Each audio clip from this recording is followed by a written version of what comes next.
तो आइए साहब, बताइए जरा, क्या आप बिहार की बड़ी चर्चा कर रहे हैं कि साहब कि बिहार में बहुत घमासान हो रहा है। वो घमासान तो पहले ही नहीं निपट सर, गया। आपस में ही घमासान झगड़ा कर हमने रहे तो हो कहा ही तो नहीं। हमने तो कहा ही घमासान नहीं तो कहीं आपस भी में हो रहा है। घमासान हो रहा है। हमने नहीं कहा सर कहीं भी घमासान हो रहा है। हम तो पहले से ही कह रहे हैं कि एब्सोल्यूट मेजोरिटी मिल रही है इन्हें। बस थोड़ा सा अब इस बार एक चीज लग रही है मुझे, जो मैं वहां के पत्रकार, वहां की मीडिया, जिस तरीके से टिकट का वितरण हुआ है उसके हिसाब से जो मुझे लग रहा है वो लग रहा है कि अब की बार नीतीश कुमार काफी अप रहने वाले हैं, मतलब जेडी पिछली बार की तरह मतलब नहीं रहेंगे। तो पिछली बार तो उसने चिराग ने इनकी ऐसी तैसी कर दी थी ना। नहीं, चिराग वाला मामला तो है ही, वो फैक्टर तो है ही, लेकिन और इसके अलावा ये 33 भी है सीटें कि ऐसी थी। बीजेपी के टिकट बंटवारे में कुछ लोग कह रहे हैं कि कुछ जगह गड़बड़ कर दी बीजेपी वालों ने। हाँ, वो बात तो हो रही थी, लेकिन फिर अमित शाह ने बैठ के काफी कुछ सॉर्ट किया है वहां पे। 2-3 दिन बैठे रहे वहां पे। 3 दिन के लिए गए थे वो। हम्म, तो तो वो वही लग रहा है। आज तो अखबारों में मैंने देखा, फोटो छपी हुई थी कि चिराग पासवान पैर छू रहा है नीतीश कुमार के किसी में मंच, कहीं कल परसों की फोटो पिछली होगी वो। बार 33 सीटें ऐसी थी जहां चिराग के कैंडिडेट्स के जो वोट वोट थे, थे वो डिफरेंस था। वो उसकी हार के मार्जिन से ज्यादा थे, हाँ, सही बात। जेडीयू के। और आप जानते हैं वहां तो फिर वो पूरा का पूरा वोट बैंक शिफ्ट होता है, तो निश्चित रूप से उसका नुकसान तो बहुत हुआ ही। इस बार ऐसा है नहीं। और जिस तरह से जो आपके आरजेडी का जो हल्ला चल रहा है, वो देखा आपने? आरजेडी का हम्म। जो टिकट वितरण है, वो कह रहे हैं कि साहब कि तुम तो 14% हो, तुम कहते हो जितनी संख्या भारी उतनी उसकी हाँ हिस्सेदारी। यादव हाँ 14% है और तुमने 37% उनको टिकट दे दिए। हाँ, तो और जो ऐसे ही छत्तीस करेंगे। परसेंट ईबीसी है, वो ईबीसी को आपने 14% सीट दी। तो इसको लेके हाँ, उनकी बड़ी तो भारी आलोचना हो रही है। इसी से नीतीश उल्टा तो कुमार खुश भी हैं, उन्हें लगता है कि ईबीसी तो सारे मेरे साथ है। बिल्कुल हो भी जाएंगे ना, जिस तरह की हरकतें ये हाँ लोग कर रहे हैं। और जो पूरे चार्जेस लग रहे हैं पैसे दे दे के टिकट लेने के, और इस तरह की जो बातें हो रही हैं, उसमें तो कल बहुत ही तो मैं मामला देख रहा खराब। था, वो किसी चैनल पे इनकी प्रवक्ता कोई बैठी हुई थी कांग्रेस की, उसने ये कह दिया कि टिकट लेके वहां टिकट बट रहे हैं। वो शहजाद पूना वालों ने शेयर भी कर रखा था उस वीडियो को, कि वो खुद कह रही थी कि वहां पे पैसे देके बटे। वो जो इनके वहां के एक वो कमेटी बनाई थी इन्होंने, एक रिसर्च कमेटी टिकटों के लिए, माधव हम्म, आनंद माधव क्या नाम करके वो इसके चेयरमैन थे, जो उन्होंने तो हाँ चिट्ठी लिख दी 2 पेज की खड़गे को, कि साहब यहाँ जो है बंडर बांट हो गई है, कृष्णा अल्लावरू ने और उसने राजेश राम ने टिकट बांट दिए हैं अपनी मर्जी से, यहाँ कुछ नहीं होने वाला। 10 सीट भी अगर आपकी आ जाए तो गनीमत मान लेना। ये हाल हुआ है कांग्रेस का तो। और इसमें सर एक चीज नहीं आपने देखी, राहुल गांधी और तेजस्वी यादव के बीच में कम्युनिकेशन जीरो।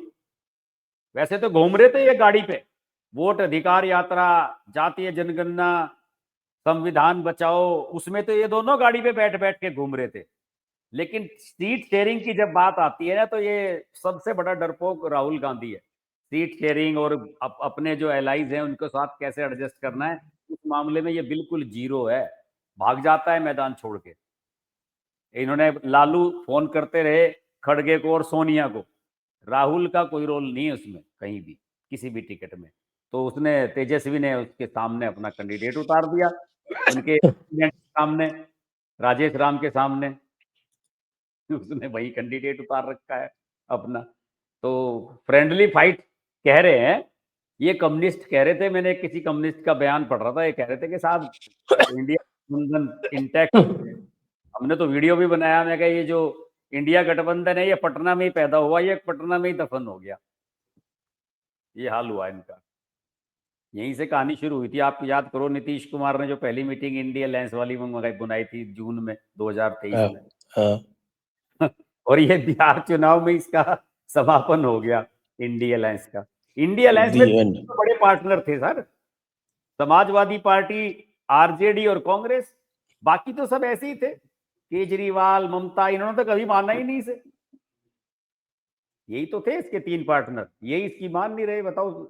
पहले राउंड का जब वो इनका वो डिक्लेयर प्रत्याशियों के नामांकन की लास्ट डेट थी, उस दिन भी इनकी बात ही चल रही थी, और एक भी दिन इन्होंने कोई ऐलान नहीं किया कि इन सीट पे हम लड़ेंगे, इन पे हम लड़ेंगे।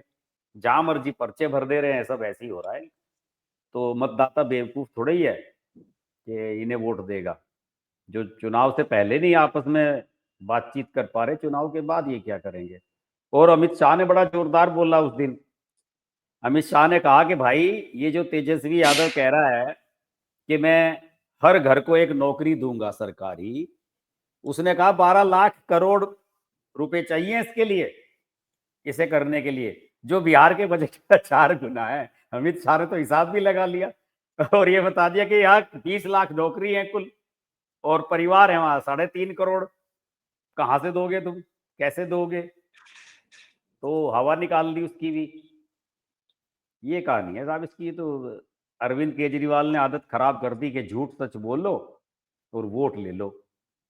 बिहार के लोग ऐसे वोट देंगे तो अपना अपने लिए गड्ढा खोदेंगे, अपना नुकसान करेंगे। नहीं तो ये जो पहले थोड़ा बहुत ये चल रहा था ना, वो तो राहुल गांधी ने आके खराब किया। और आज की डेट में राहुल गांधी कहाँ है, किसी को पता ही नहीं। पता ही नहीं है, गायब है। मैं ये तो कह रहा हूँ कि वैसे आप जो है वो कुमार विश्वास ने सही कही थी सर। 2014 में जब कुमार विश्वास अमेठी से चुनाव लड़ा था, उसने कहा था कि गांधी परिवार के लिए पॉलिटिक्स जो है ये टूरिज्म है, बाकी इससे इनकी कोई दिलचस्पी नहीं है।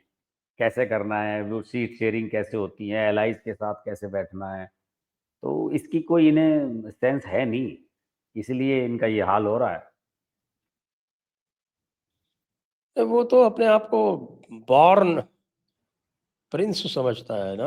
वो तो कहता है हाँ, कि डायनेस्टिक रूल ही होना चाहिए, उसके अतिरिक्त कुछ भी स्वीकार नहीं है उसको। व्यवहार भी उसी तरह से करता है। अब आप उसका व्यवहार अगर देखें पूरे उसमें, आज तक उसने तेजस्वी को ये नहीं माना कि तेजस्वी उसके मुख्यमंत्री कैंडिडेट है। हाँ।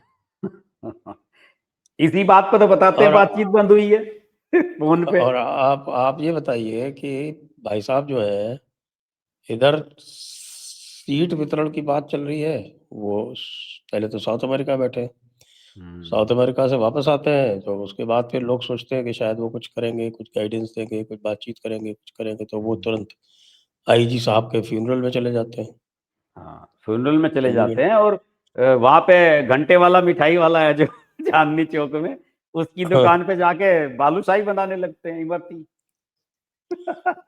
उसके बाद लोगों को लगता है कि साहब कि अब वो वापस आ जाएंगे, हाँ। तो वो शिमला चले जाते हैं। हम्म। शिमला में अपनी थकान उतारते हैं, जैसे कि पता नहीं साउथ अमेरिका में क्या पहाड़ तोड़ रहे थे वो। शिमला से वापस आते हैं तो लोग सोचते हैं साहब अब लगेंगे, तो पता चला रायबरेली चले जाते हैं। हाँ, रायबरेली चला गया एक दिन के लिए। फिर लोगों ने सोचा रायबरेली से शाम तक तो आ जाएंगे, तो उनसे मिल लेते हैं, तो पता चला वहां से असम हो गए। और उस तब तक फिर वो सीटें वीटें डिक्लेयर हो गई। अब आज क्या कर रहे हैं, आप बेहतर जानते होंगे, आप अरे दिल्ली में हमें बैठे हैं। हमें तो सर ऐसा लगता है कि वो जानबूझ के ऐसे समय पे इधर उधर हो जाता है, जिसे कहते हैं ना नॉट रीचेबल।